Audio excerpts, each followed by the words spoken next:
Hello, all. Welcome to my channel, all about education.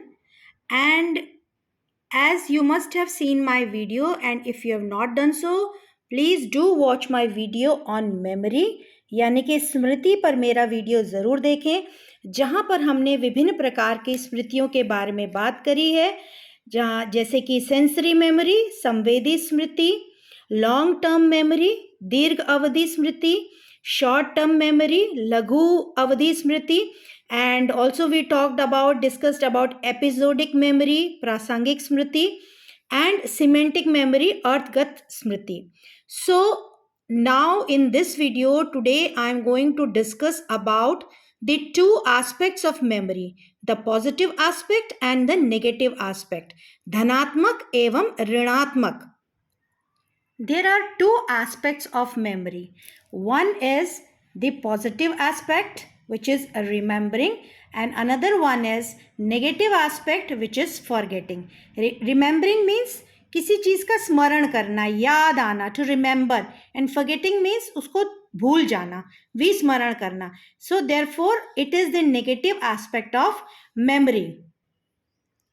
So let us take remembering first. There are 4 sub processes, यानी कि 4 उप प्रक्रियाएं होती हैं. These 4 processes are, first one is learning, second is retaining, third is recalling, and fourth one is recognizing. Learning means सीखना, retaining means धारण करना, recalling means प्रत्यास्मरण या प्रत्याह्वान करना, and fourth one is recognizing, that means पहचान करना.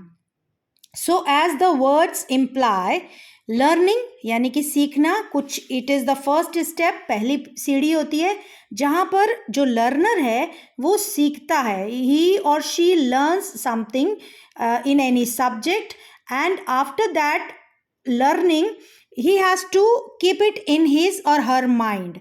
So यहाँ पे बहुत कोई बड़ी चीज़ नहीं है. उसके बाद आता है जो हमारे दिमाग में, मेमोरी में, स्मरण में है, उसको हम कितनी देर तक रख पाते हैं. How much long, for long time can we retain it, कितने दिनों तक हम उसको धारण कर सकते हैं. Recall and recognising have a slight difference. Recall is when there is no new task, कोई मौलिक कार्य नहीं होता है, कोई ओरिजिनल टास्क नहीं होता है. इट इज़ जस्ट रिकॉल्ड, कोई भी चीज़ आपने लर्न कर ली और एज इट इज़ आप उसको प्रोड्यूस कर देते हैं. Whereas in the case of recognising we have to recognise where there is original task, जहाँ पे एक मौलिक क्रिया होती है, मौलिक कार्य होते हैं, वहाँ हमें पहचानना होता है, तो उसको रिकग्नाइज कहते हैं. दोनों में डिफरेंस यही है, there is no original task and here there is original task. So these are the 4 sub processes of remembering. According to Bartlett in 1932, he stated remembering is not the re-excitation of innumerable fixed, lifeless and fragmentary cases. It is an imaginative reconstruction or construction. It is thus hardly ever really exact, even in the most rudimentary cases of recapitulation. What does Bartlett say? Bartlett कहते हैं कि किसी सीखी गई सामग्री का प्रत्याह्वान शिक्षार्थी द्वारा हूबहू ठीक उसी रूप से नहीं किया जाता, बल्कि उसमें कुछ न कुछ परिवर्तन करके करते हैं. कुछ नई सामग्री को अपनी ओर से, यानी कि अपनी तरफ से कोई नई सामग्री को प्रत्याह्वान करके जोड़ देते हैं, तथा पुरानी सीखी गई सामग्री में से कुछ सामग्री को हटा देते हैं, यानी कि इसका पुनर्निर्माण कर लेते हैं या पुनर्रचना कर लेते हैं. ये बार्टलेट के अनुसार रिमेंबरिंग की परिभाषा है. To remember something we need strong retention power. So retention is very necessary, and retention depends on 2 main criteria. First one is learner and second one is learning. So what are those sub criteria of learners? Those sub criteria are age, interest, intelligence, maturation, emotion, aptitude and attitude. There are others also, but main sub criteria are these.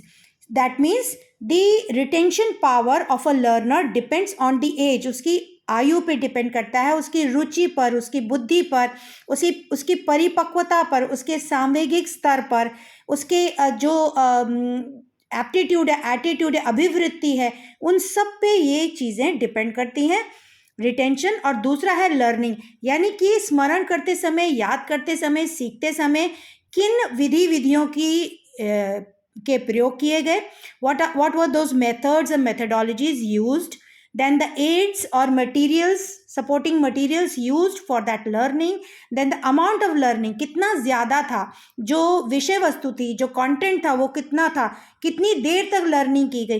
कई बार बहुत ज़्यादा करने पर भी जो retention है वो कम हो जाती है, तो डिपेंड करता है कि आपने कितनी ड्यूरेशन तक, कितने अंतराल तक लर्निंग की।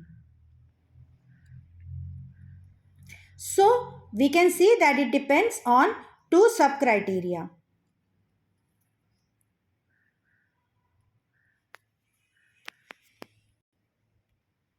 Forgetting. Now we have understood about remembering. Forgetting is just the opposite. It is the negative aspect of memory, and forgetting occurs because we are not able to trace the content in our memory. वो बहुत क्षीण पड़ जाते हैं, कमज़ोर पड़ जाते हैं, जो स्मृति चिन्ह होते हैं हमारे मस्तिष्क में, जो हमने धारण किए होते हैं, whatever we have retained in our memory, they start to fade away, and as a result the forgetting happens. So there are various factors on which forgetting depends. We will divide these causes into two categories. The first category is of learner. What is the mental level of the learner, which may lead to forgetting more? Then the health of the learner, the emotional level of the learner, the motivational level of the learner, the interest of the learner. All these factors which may lead to remembering, the factors are common in leading to forgetting also. And the second one is the learning. What is the nature of the learning? Nature of the learning, the content of the learning, the amount of the learning, the time, the length, the duration of the learning, all these things lead to what are the materials used for the learning. If they are not good, if they are not up to the mark, it may lead to the forgetting of the content. अगर ये सारी चीज़ें सही नहीं हैं, उपयुक्त नहीं हैं, तो ये हमें विस्मरण की ओर ले जाती हैं. There is a forgetting curve, यानी कि विस्मरण वक्र. This was given by Ebbinghaus. This is also known as Ebbinghaus curve. As you can see, as the days pass by, the retention also goes down. So this is known as the forgetting curve or Ebbinghaus curve. So I hope, learners, today you must have understood about remembering and forgetting, the difference between the two. If you like this video, please punch in the like button, and if you have not subscribed to my channel, do subscribe to my channel all about education. Thank you for watching.